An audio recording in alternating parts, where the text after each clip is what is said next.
Gostaria de dar as boas-vindas a mais um webinar realizado pelo Vagas for Business, a plataforma de recrutamento e seleção que ajuda mais de 3.000 empresas no desafio de contratar melhor e mais rápido.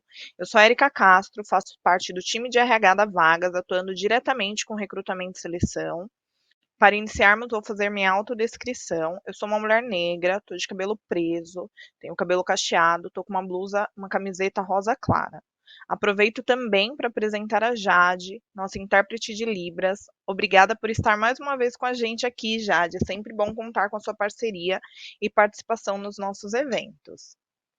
Hoje falaremos sobre um tema muito importante e que tem sido pauta dos profissionais de RH nos últimos anos, mas se intensificou e foi ressignificado com a chegada da pandemia de Covid-19, a experiência do candidato. No mês de julho, realizamos uma pesquisa com representantes de RH de mais de 160 empresas, explorando o tema e buscando entender como avaliam a importância de proporcionar uma experiência positiva às pessoas em cada um dos seus processos seletivos. E para trazer um contraponto, também entrevistamos mais de 10.000 candidatos para entender como eles avaliam a experiência que têm tido durante os processos seletivos, e como cada um enxerga, né, a relevância desse tema. E hoje, para completar os principais insights do estudo e bater um papo bem bacana sobre a experiência do candidato, convidamos o Léo Vicente. Ele é responsável pela estratégia de marketing aqui na Vagas e também pela condução do estudo exclusivo sobre o tema. Mas antes dele se apresentar, gostaria de deixar um recado muito importante. Ao término do evento, compartilharemos o consolidado desse estudo em primeira mão com vocês. Não percam, o material ficou incrível. Léo, muito obrigada por ter topado compartilhar um pouco mais das informações sobre o tema e sobre o estudo exclusivo com a gente. Tenho certeza que o público que está com a gente hoje vai fazer bons usos das informações que você vai compartilhar e que sairão daqui construindo jornadas encantadoras para os seus candidatos, proporcionando experiências cada vez melhores e mais alinhadas com as expectativas deles. Gostaria de pedir para você se apresentar aqui para o pessoal e fazer sua autodescrição, Léo, por favor.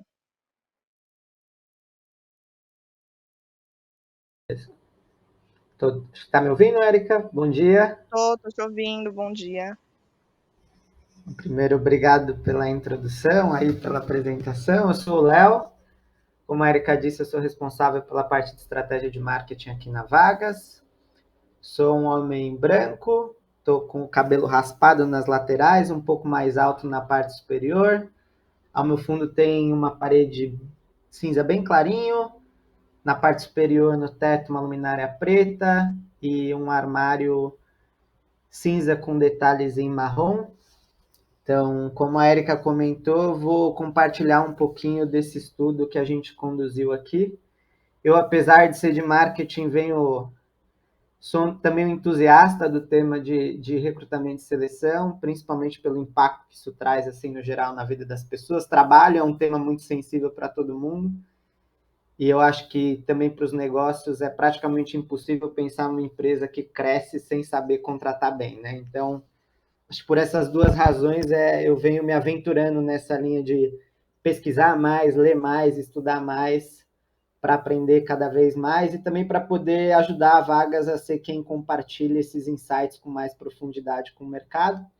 Então é isso, preparei um materialzinho aqui, são alguns slides rápidos. Vocês vão perceber que vira e mexe eu olho aqui para o cantinho, porque eu estou com o celular na mão, ele vai servir como meu passador de slides, tá?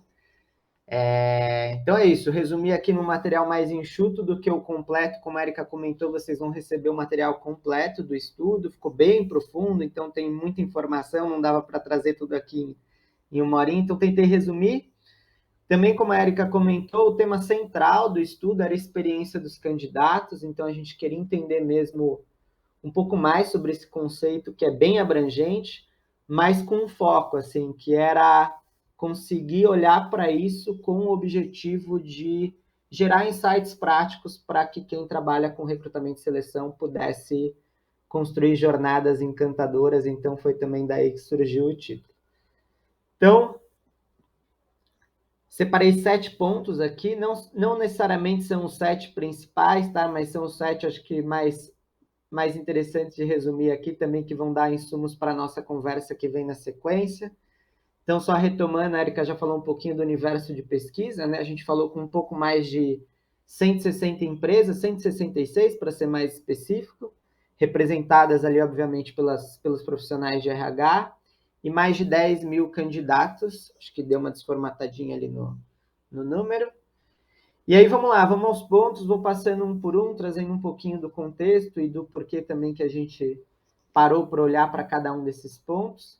E o primeiro deles foi a nossa curiosidade sobre a relevância assim, desse tema. A gente vinha percebendo que tanto a frequência quanto a recorrência do termo experiência dos candidatos vinha subindo com os nossos clientes. Assim. Então, a gente vinha percebendo que cada vez mais empresas falavam sobre isso. Mas a gente queria entender um pouquinho de, mas quantos por cento será que consideram isso importante? E a gente já tinha essa informação assim meio que visão mundo, porque tem muito estudo sobre isso com visão mais global, assim, pegando principalmente ali Europa e tudo mais, e que lá isso realmente estava muito forte. E aqui no Brasil meio que a importância se repetiu, então como está aqui, quase 70% dos respondentes, né, dos profissionais de RH, consideram a experiência dos candidatos como um tema muito importante. E para 30% deles, apontam como a principal prioridade dentro da estratégia de RH. Então, um ponto interessante aqui que para algumas empresas vem como destaque. Aí, só para ter uma ideia, assim, vocês conseguirem também posicionar o que será que está concorrendo em termos de atenção para essas empresas que não consideram isso como a grande prioridade, no geral, a experiência dos candidatos sempre aparece assim no top 3, e quando não é o primeiro, está atrás ali de employer branding e diversidade e inclusão, que a gente sabe que são outros dois grandes temas assim super importantes, né? Mas o ponto aqui é a relevância que a gente percebia em outros países e nos eventos fora do Brasil falando de recrutamento e seleção, ela se repete aqui também. Segundo ponto, era uma curiosidade nossa, assim, também, de quase sempre que a gente perguntava, nas interações que a gente tem aqui com pessoas de RH, com o nosso próprio RH, a gente percebia uma certa diferença nos conceitos, né? Então, mas, putz, o que é a experiência do candidato?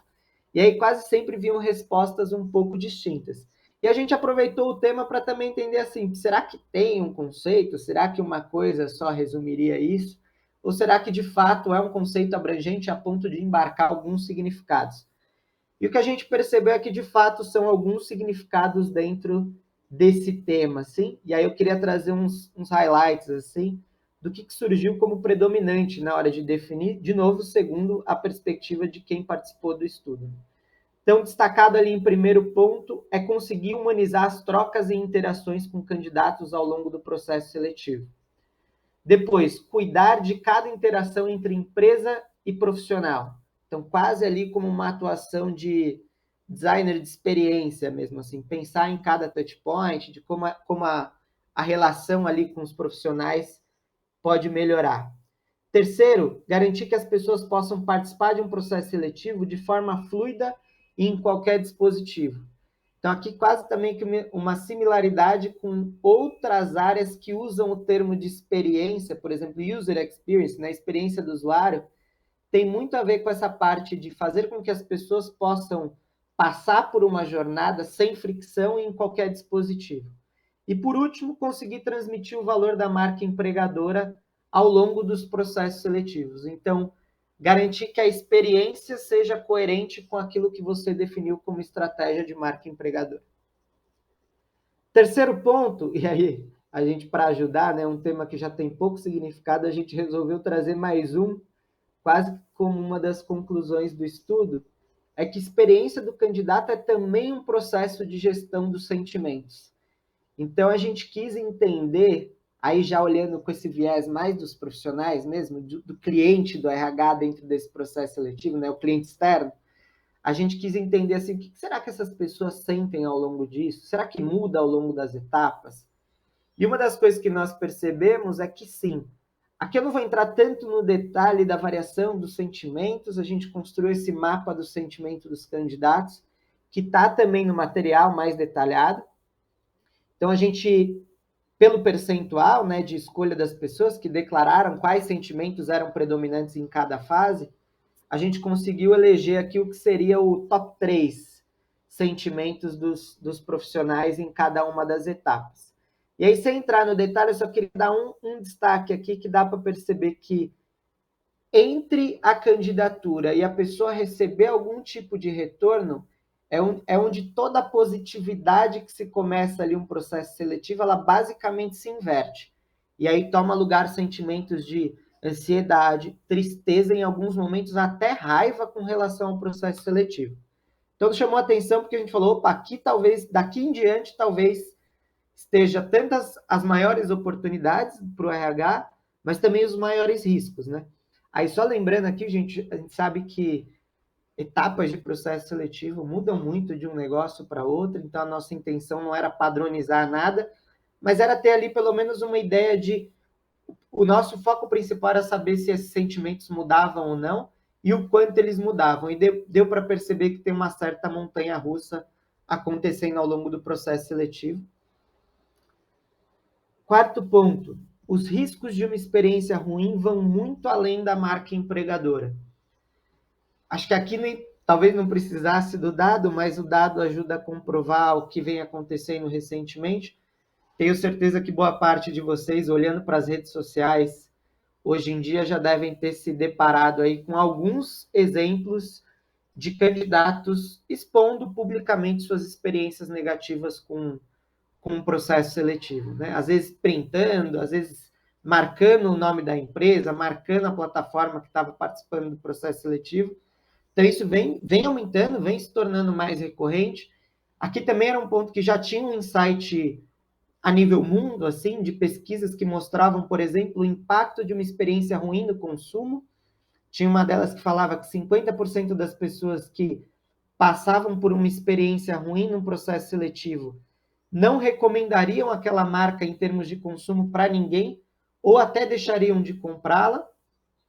Mas a gente queria entender assim, qual será que é esse nível de disposição das pessoas de compartilhar a experiência negativa no Brasil. E aí a gente chegou nesse dado de 72% dos candidatos que têm uma experiência negativa afirmam que iriam compartilhar essa experiência com outras pessoas. Então, a grande maioria das pessoas que passam por uma experiência ruim tendem a compartilhar isso. E hoje em dia, compartilhar é basicamente sinônimo de expor nas redes sociais. Então, é importante entender essa relação que vai muito além do recrutamento e seleção entre a experiência dos candidatos, né? Quinto ponto. Pegando o gancho lá com o primeiro, né, falamos da relevância do tema e da importância disso no Brasil e no mundo, mas quase que de forma contraditória a gente chamou a atenção como tem pouco insumo e pouca métrica sendo utilizada para orientar até as decisões com relação às melhorias dentro desse contexto, assim. Então, isso não é uma especificidade Brasil, isso também vem no mundo, tem um estudo que a gente cita também no material completo, que foi a IBM, que conduziu há, acho que 2 anos, que falava que somente 8,9% das empresas fazem pesquisa a cada touch point do seu processo seletivo, ou seja, a cada momento que ela entra em contato com os profissionais, ela tenta entender como foi a percepção deles ali. Somente 8,9%. E no Brasil, somente 35% das empresas buscam opiniões e feedbacks em algum tipo de etapa do processo seletivo. E aí, dentre aquelas que... Aí, um outro dado que chamou a atenção é que, dentre aquelas que buscam, quase que 70% fazem isso só depois da contratação. Ou seja, recebem feedbacks de pessoas que passaram por o que a gente chama de caminho feliz do processo seletivo. Então, tem esses pontos de atenção, de novo, bem compatíveis com o que acontece no mundo, mas como um tema super importante, não vem tendo, na verdade, tantos insumos para orientar as decisões e as melhorias em termos de experiência. Sexto ponto, processos seletivos humanizados, né? Isso é um termo que vem se repetindo e que a gente escuta cada vez mais. Também em eventos vem se repetindo bastante. Surge muitas vezes quase como contraponto à tecnologia, né? Então, muitas vezes, meio que a gente precisa ser humanizado porque a tecnologia tá roubando a cena. E a gente também quis entender um pouco mais que humanizar significa? Será que significa colocar o RH frente a frente com as pessoas? Algo que a gente sabe que é impossível, inviável. Então, o primeiro ponto que a gente tentou entender foi, se a gente fosse de novo voltar para a linha de sentimentos e perguntar para as pessoas, como vocês gostariam de se sentir com relação à empresa ao longo do processo seletivo? E aí surgiram como destaques, acolhidos, compreendidos, tranquilos e apoiados. Que, no geral, a gente traduziu como quase que uma expectativa de maior cuidado na relação entre empresa e profissional. Então, não se trata de uma super expectativa diferente, quase que significa sentimentos que se complementam e sempre tem essa relação do cuidado, do respeito. O segundo ponto que a gente quis entender, para trazer um pouco mais de tangibilização para essa ideia de humanização, foi: legal, e vocês que acham que precisa humanizar o processo seletivo? Se pudessem escolher uma coisa a ser melhorada, o que seria? E aí surgem coisas que também nos chamam a atenção, como surgem coisas que há muito tempo aparecem como queixas. E disparado a questão do retorno, então aqui receber algum tipo de retorno ao longo do processo seletivo, ou pelo menos não ficar completamente no escuro, e a visibilidade das fases. Esses dois juntos já correspondem quase a 70% desse universo de pessoas que gostariam de escolher uma única coisa para ser melhorada. E para fechar, mas não menos importante, a gente também queria entender se tinha essa consciência, se estava claro para as pessoas a relação entre experiência dos candidatos e aquele outro tema que eu citei lá no início, que vira e mexe aparece entre os grandes destaques e prioridades do RH, né, que é Employer Branding.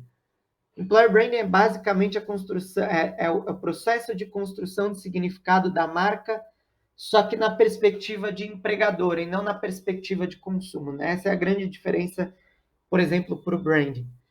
E a gente queria entender isso, assim, será que está claro para as pessoas que essas coisas estão super conectadas? Que é basicamente onde os significados da marca são transmitidos é ao longo do processo seletivo, né?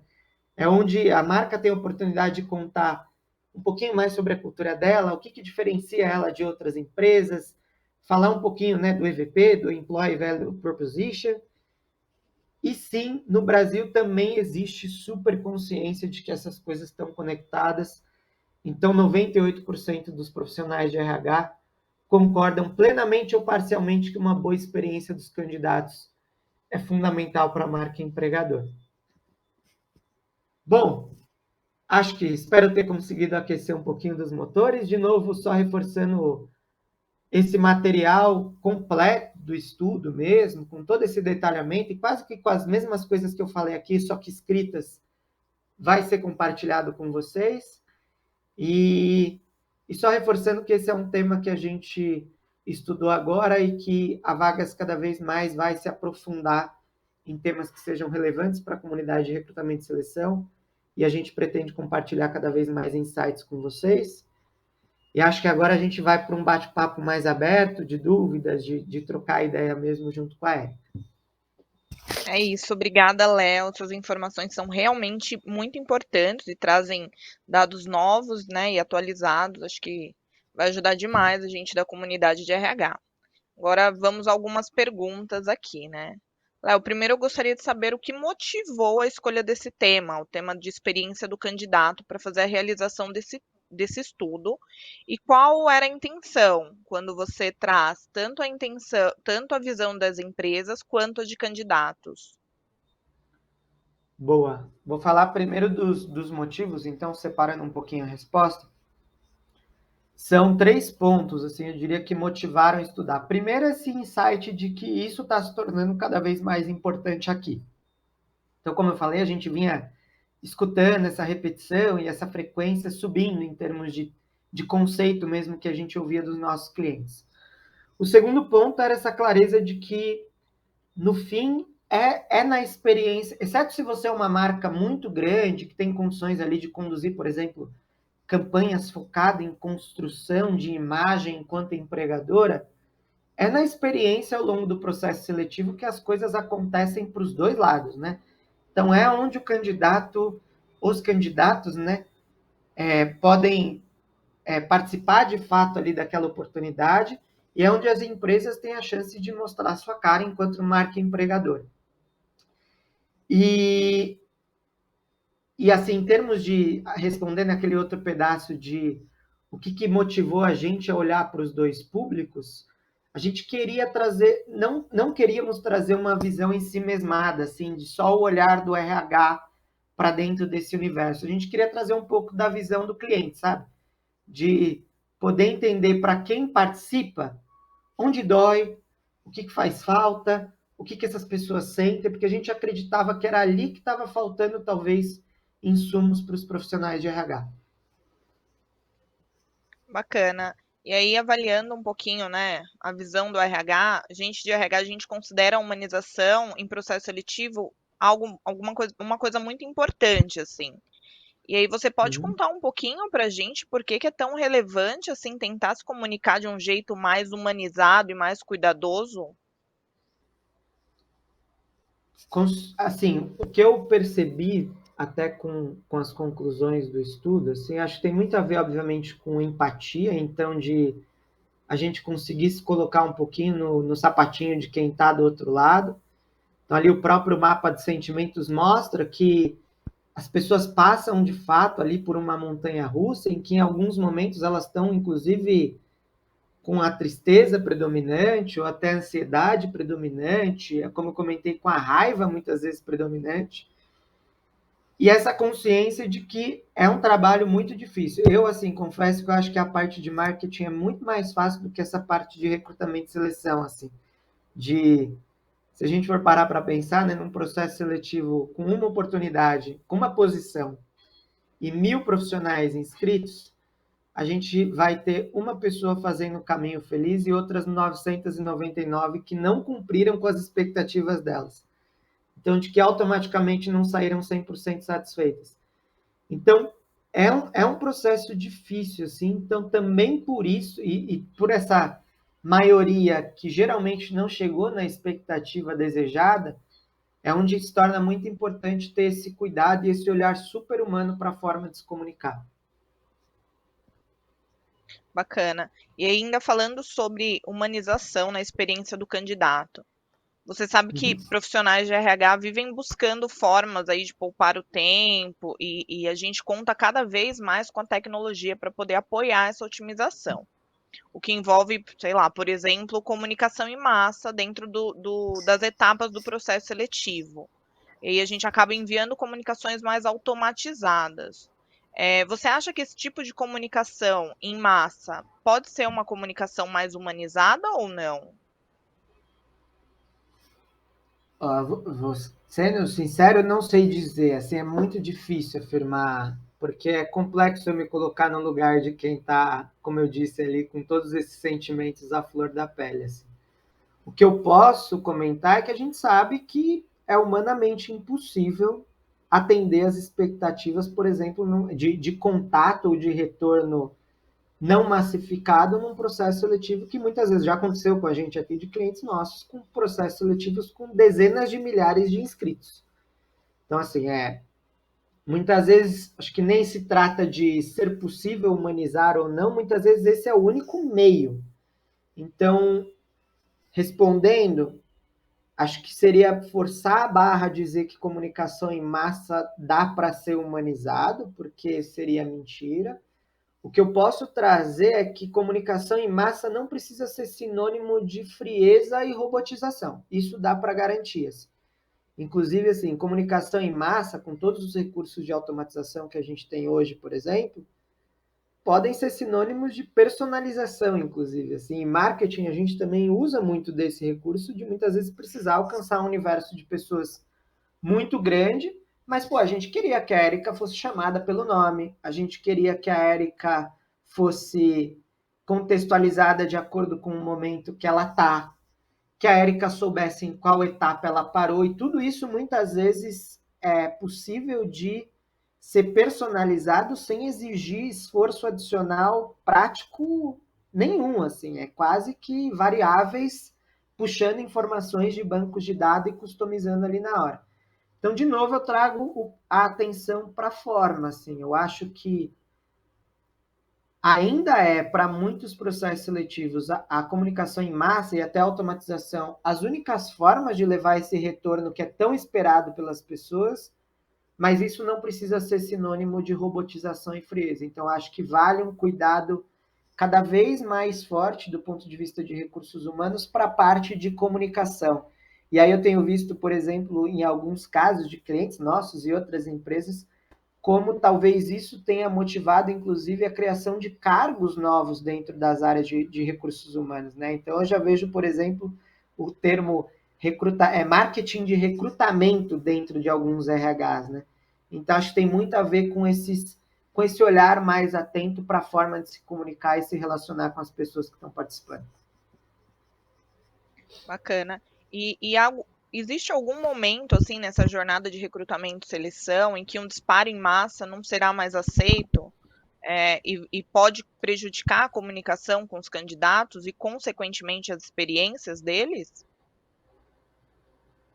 E ser aceito é muito difícil de avaliar, porque, de novo, depende muito de quem está lá do outro lado. Assim, o que deu para perceber com o estudo é que da finalização da candidatura em diante, é onde, como eu comentei, os sentimentos, se a gente fosse brincar com essa ideia de montanha-russa, é onde a montanha-russa está descendo. Assim, é onde toda a positividade que existe ali no início, empolgação, esperança, felicidade e tudo mais, é onde isso começa a perder lugar para ansiedade, para tristeza, em alguns momentos até raiva. Então, eu diria que não existe com clareza um ponto onde comunicação em massa deixa de ser aceita, mas existe um ponto onde os riscos aumentam. Mas também talvez esteja onde os riscos estão, também talvez estejam as principais oportunidades, porque o que a gente percebe é que, talvez até motivada exatamente por esse risco adicional, é também nesse momento onde os RHs costumam não ter tanto esforço de comunicação com as pessoas. Então, talvez em termos de marca empregadora, em construção de reputação e de imagem de uma empresa que, por exemplo, se preocupa nessa relação candidato-empresa, talvez seja aí que mora também a grande oportunidade de fazer diferente, assim, de tem um termo em marketing que a gente usa às vezes que é de momento wow, assim, que é aquele momento onde a gente pega o consumidor de surpresa e entrega uma experiência que ele não esperava, exatamente por estar acostumado a viver e ver o contrário. Então, acho que o momento ao, em termos da experiência do candidato, talvez esteja uma das oportunidades, talvez esteja aí, assim, de fazer com que os candidatos que não passaram eventualmente no processo seletivo recebam um retorno que é totalmente diferente daquele que costuma ser mais frio, mais robótico, etc. Então, de novo, cuidado e o olhar para a forma, assim, de talvez encarar isso como uma oportunidade, não como um desafio ruim, assim, sabe? Sim. E no estudo também foi perguntado, né, aos profissionais de RH sobre os principais sentimentos que uma boa experiência pode proporcionar aos candidatos. Quais são esses Uhum. sentimentos? O top 3, assim, foram alguns citados, mas foi empolgação, alegria e gratidão. Na ordem foi empolgação, gratidão e alegria, respectivamente. Aí tem alguns pontos legais. De novo, esse é o top 3 sentimentos. A gente perguntou também para os RHs. Assim, se por um lado a gente quis entender o que os profissionais sentem e o que eles gostariam de sentir, do outro lado a gente falou, legal, e o que o RH espera oferecer em termos, ou propiciar em termos de sentimento para essas pessoas? Então foi onde surgiram esses 3 pontos, né? Empolgação, gratidão e alegria. Aí tem alguns fatores curiosos. Assim. Primeiro, é super compatível com a expectativa no início do processo seletivo das pessoas. Então, RHs e candidatos, de forma geral, partem com sentimentos super alinhados. Assim. Só depois que as coisas começam a se desencontrar um pouquinho, a gente talvez fale sobre isso um pouco mais adiante. E o segundo ponto curioso é que são sentimentos muito relacionados ao manter a experiência viva, né? Ou o desejo da pessoa em entrar para a empresa viva. empolgação, gratidão e alegria. Então, coisas super para cima e que a gente entendeu como saídas para processos que costumam ser longos e exigir muito esforço dos profissionais. E aí eu posso falar por mim, assim, por ter participado de vários processos seletivos aqui na Vagas e de ter contratado várias pessoas, a gente sabe que é difícil manter o engajamento dos profissionais ao longo dos processos, né? Então, são três sentimentos e três desejos, né, de manter as pessoas ali com coisas positivas em mente ao longo de toda a jornada. Bacana. E na sua visão, Léo, quais são os riscos que o RH assume ao não proporcionar uma boa experiência aos candidatos? Boa. Acho que dois deles eu citei na apresentação, né? Então, por exemplo, o primeiro deles, que não veio do nosso estudo, veio até de estudos de fora, assim, que é essa relação cada vez mais conectada entre os candidatos e consumo. Essas coisas estão cada vez mais, as pessoas não separam mais, agora eu estou me relacionando com a marca que vai me contratar, agora eu estou me relacionando com a marca que me oferece um determinado produto ou serviço. Essas coisas estão cada vez mais unificadas e conectadas. Assim.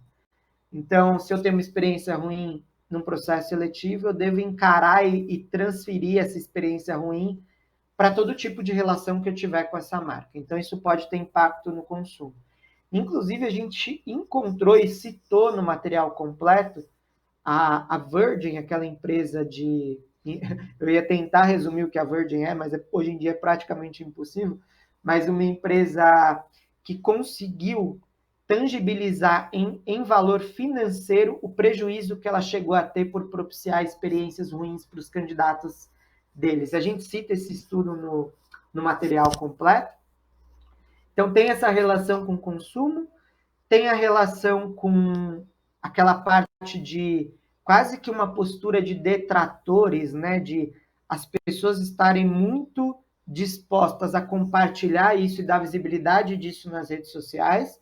Então, aquele valor lá dos 70% dos candidatos que afirmam que fariam isso.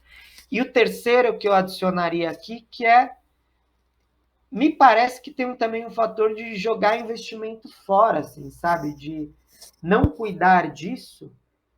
Por exemplo, o quanto de employer branding, investimento em employer branding, investimento em horas de pessoas conduzindo processos seletivos, investimento em tecnologia para processos seletivos.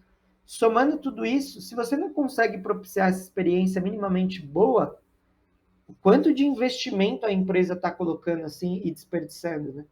Então, eu adicionaria esse terceiro ponto, essa provocação de que eu acho que acaba indo dinheiro para o ralo, assim, sendo bem sincero. Bacana. Léo, e aí as tecnologias têm ajudado muito, né, no apoio com a comunicação mais eficiente com os candidatos, inclusive o Vagas for Business.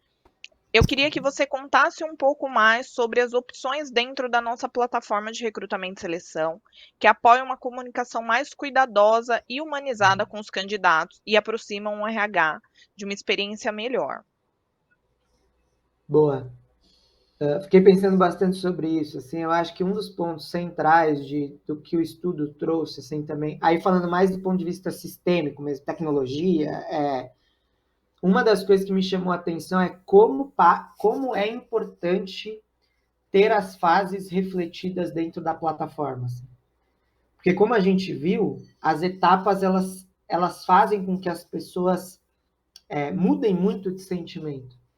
E se você não consegue ter essas mesmas etapas refletidas do ponto de vista sistêmico, primeiro, raramente você vai conseguir agir de forma contextualizada. Por exemplo, oferecer uma comunicação de acordo com o que provavelmente a pessoa está sentindo. Porque se você está com todo mundo no mesmo balde, você vai ter que tratar todo mundo de forma genérica. Ou, no melhor dos cenários, saber quem avança, quem não avança e ir lidando com aquele pool de profissionais dessa forma. Então, super importante ter as fases refletidas lá dentro. Isso é uma possibilidade dentro da nossa plataforma, por exemplo, de construir fases que representam exatamente essa jornada que os candidatos vão passar. Isso vai permitir, de novo, customizar as ações por fase e também depois até extrair insights por fase também. Se vocês não tiverem essas fases parametrizadas, vai de novo olhar tudo como uma coisa única. Segundo ponto, parametrização das ações, assim, o que acontece em termos de relação marca empregador e profissional dentro de cada uma dessas fases. Então, hoje a gente tem o que a gente chama de workflow de fases, que é o que permite exatamente você falar, putz, a Érica vai passar para esse momento aqui, então ela e todos os outros profissionais nessa fase precisam receber esse teste, essa mensagem. Se tirarem uma nota superior ou inferior, acontece X, Y, Z. Então, garantir que esse processo esteja parametrizado desde o início, primeiro de tudo, tanto para entregar aquela expectativa mínima das pessoas de ter retorno em cada uma das fases, que a gente sabe que é praticamente impossível fazer isso na mão, e segundo, para garantir que a gente não se perca. Porque dentro de um universo, por exemplo, de muitos profissionais, se você não tiver essas divisões muito claras de quem está em qual fase, o que acontece em tal fase, é comum e compreensível que a gente se perca. E que, putz, esqueci de dar um feedback e de dar um retorno para a pessoa que muitas vezes já estava até numa etapa de entrevista comigo, assim, sabe? Então, acho que são esses pontos os principais, assim. E a personalização, acho que como eu comentei, hoje em dia a comunicação em massa não precisa ser sinônimo de robotização. Então, dá para você falar para a pessoa que... Dá para chamar ela pelo nome, dá para falar em que fase ela parou, dá para falar o que costuma ser motivo de pessoas que não avançam para a fase seguinte, dá para dizer para elas que, olha, isso não necessariamente tem a ver com o nível de competência que você tem, ou o nível de ou as características comportamentais que você possui. No fim, é uma via de mão dupla e nessa história vão ter pessoas que vão estar mais dentro do perfil que a gente buscava e pessoas que vão estar mais fora. Não significam que elas são melhores ou piores. Então, acho que esse cuidado com a personalização e com a forma de falar também é o terceiro ponto, que também é possível dentro da nossa plataforma. Bacana, Léo. Agora vamos abrir um espaço para as perguntas do público, né? Chegou uma pergunta aqui da Érica, minha xará. Ela perguntou se você acha que a pandemia, como que você acha que a pandemia impactou na experiência dos candidatos? Nossa, isso assim, dá para listar muitas coisas, assim. Acho que o primeiro ponto que talvez hoje não mais, assim, mas no início da pandemia ali, o que a gente percebeu foi a transição quase que forçada para processos seletivos 100% digitais, né? A gente teve que passar por uma transição meio que à força, assim. Então, por exemplo, ferramentas de vídeo entrevista, como nós percebemos aqui com relação à nossa própria ferramenta, como disparou o uso, assim, isso mudou muito. Então, teve esse impacto imediato, essa transição mais direta do ponto de vista de tecnologia. Eu traria esse primeiro ponto com relação à tecnologia. O segundo tudo ficou mais à flor da pele, assim, né? Imagina no Brasil, onde trabalho, emprego já é uma coisa que sempre foi muito sensível, assim, a gente raramente viveu situações de pleno emprego, né, de estabilidade em termos de emprego e taxas de desemprego baixas, e a pandemia jogou esses índices lá para a lua, assim, né? Então, tudo ficou muito mais à flor da pele, assim, acho que esses sentimentos que a gente falou no mapa, acho que daria para multiplicar por 10, assim. Então, cuidado também nessa relação, acho que se tornou uma relação com mais faíscas, assim, sabe? As pessoas se tornaram mais impacientes. E o terceiro tem a ver, assim, eu chamaria atenção até para uma perspectiva de inclusão, assim, foi uma coisa que me preocupou bastante, assim, é muito fácil a gente tentar resumir a nossa, falar que trazer a nossa realidade a nível Brasil, assim, né? Então, eu, por exemplo, sou uma pessoa que tem uma internet boa, estou numa casa que eu consigo me isolar aqui no quarto e ter um espaço só meu, mas essa força, essa mudança brusca que a pandemia trouxe, fez essa transição para processos seletivos digitais, por exemplo, Tinha gente que não tinha assim internet, condições para participar disso da mesma forma que outras pessoas. Câmeras ligadas, por exemplo. Muita gente não ligar a câmera não é sinônimo de não quero aparecer. Para muita gente é meu, eu estou numa casa com um cômodo que meu companheiro ou minha companheira está atrás, meu filho ou minha filha está atrás e eu não quero exibir tudo isso. Então, assim, no fim, acho que dessa parte de inclusão é duro, né? A gente está num país onde cada coisa que acontece só vai expondo cada vez mais essas diferenças sociais.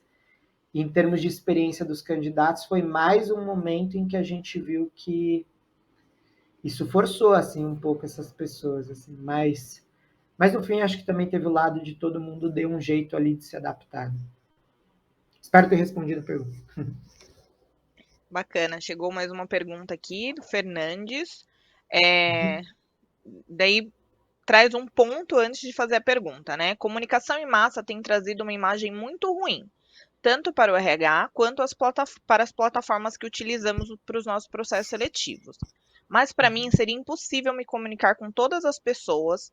Isso não necessariamente significa que eu não me preocupo com elas.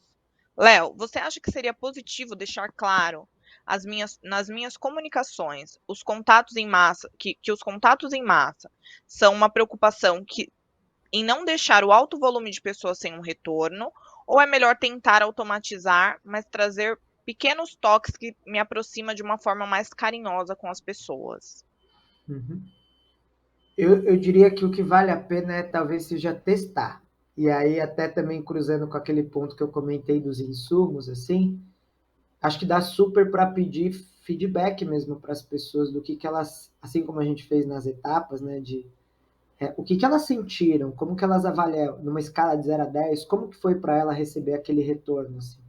Então, acho que não tem tanto certo ou errado, o que eu acho que vale a pena é o teste, mas aí pegando, assim, resgatando alguns pontos, vale o teste de comunicação em massa personalizada, assim, é muito difícil, aí eu não quero soar pouco transparente, tá? Então, eu vou pedir licença para separar os pontos.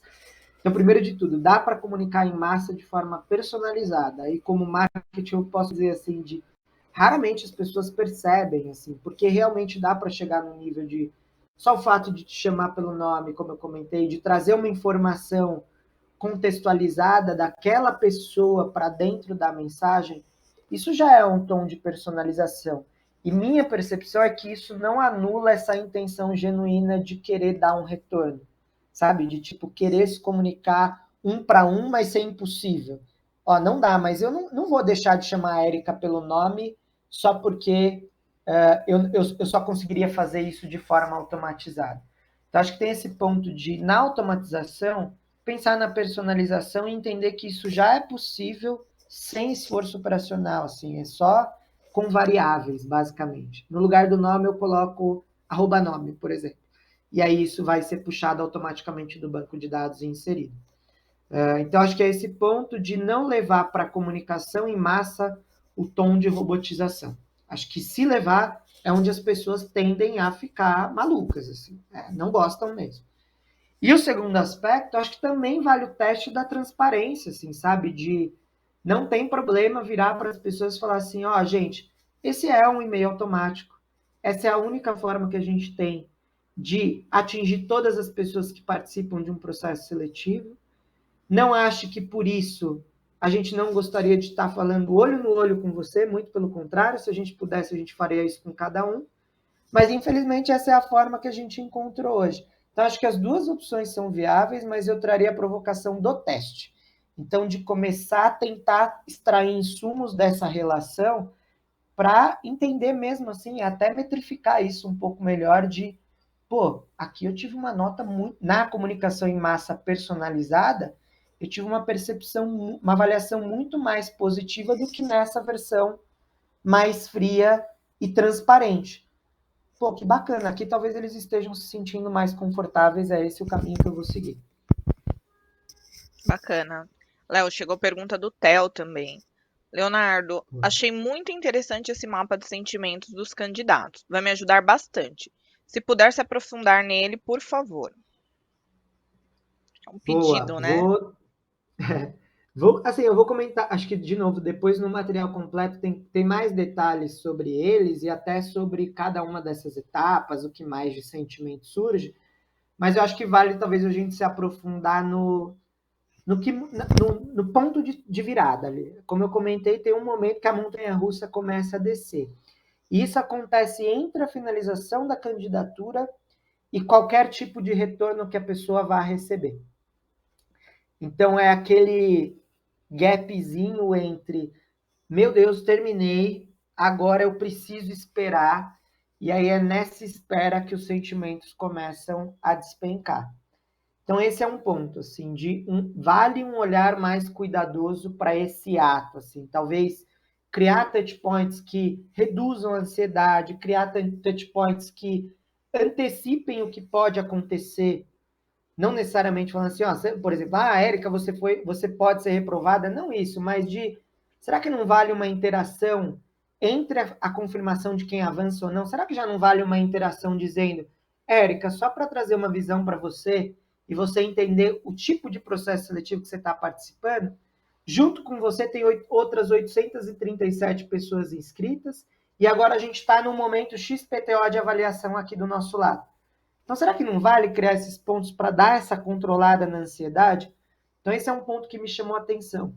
E o segundo, que eu achei muito curioso, assim, é que, na minha cabeça, o pior cenário seria ao receber o retorno negativo. Na minha cabeça era isso. Assim. Esse vai ser um momento desastroso, assim, de sentimento ruim mesmo. E não foi. Claro que é ruim, as pessoas não ficam felizes por receber um retorno negativo, mas a pior situação é a falta de retorno. É esse esperar sem fim. E é, inclusive, a única situação onde a raiva aparece como destaque. E aí, aquela coisa, a gente sabe o que pode acontecer, até em termos do que a gente falou, né, de detrator, a gente sabe o que pode acontecer em momentos de raiva, assim. É onde as pessoas, aí de novo puxando o chapéu de marketing, é onde as pessoas, é o sentimento que tem maior potencial de exposição negativa para uma marca, seja em termos de consumo, seja em termos de recrutamento e seleção, não importa. É a raiva que tem movido, infelizmente, boa parte das pessoas às queixas nas redes sociais. Assim. É um sinal dos tempos também, né? A gente sabe disso, mas, enfim, eu chamaria atenção, assim, dando um mergulho um pouquinho mais profundo, eu chamaria atenção para esses dois pontos. Bacana. Agora a última pergunta do público é da Maria Clara. Léo, eu realmente não fiz pesquisa para entender como foi a experiência das pessoas que participaram dos meus processos, mas quero aprimorar esse processo. Você consegue trazer uma visão de itens que sejam mais interessantes para eu aferir?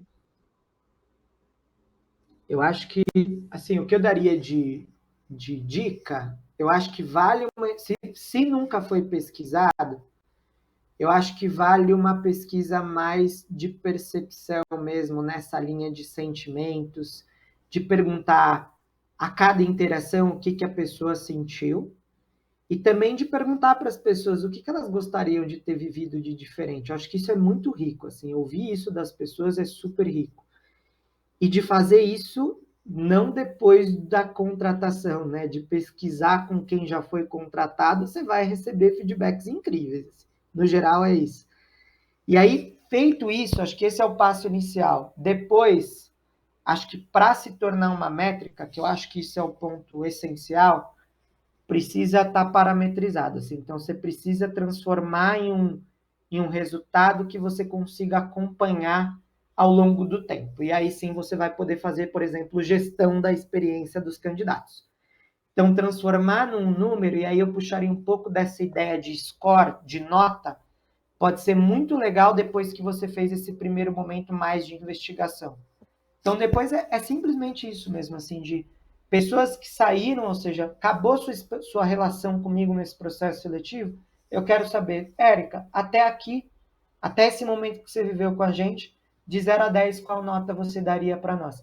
E aí, se quiser ter até uma visão sobre, pô, mas 7 é bom ou é ruim, eu até pediria para dar uma estudada em coisas de NPS, porque eu acho que as zonas ali de qualidade, aperfeiçoamento, pode trazer uma ideia de como esse score, o que esses essas notas podem significar para vocês e permitir que vocês façam gestão. Assim, acho que é entender que isso não vai mudar da noite para o dia. Então, se é uma experiência ruim, não vai passar a ser incrível da noite para o dia.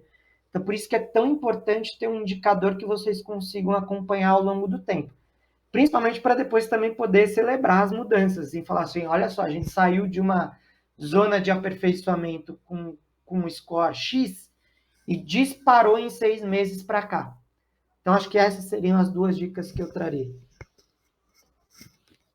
Bacana, obrigada, Léo. Agora que finalizamos as perguntas do público, como prometido, a nossa equipe está compartilhando aqui no bate-papo o link do estudo completo sobre a experiência de candidato. Mas também vamos enviar ele por e-mail para garantir que você tenha acesso a esse material. Compartilhe também com outros colegas de RH.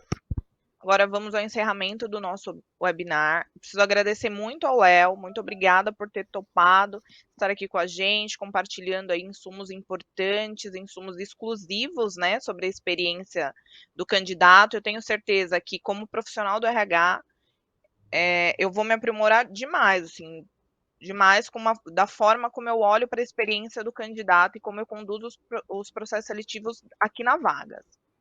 Espero que todo mundo aqui faça a mesma coisa e construa jornadas cada vez mais encantadoras aos candidatos.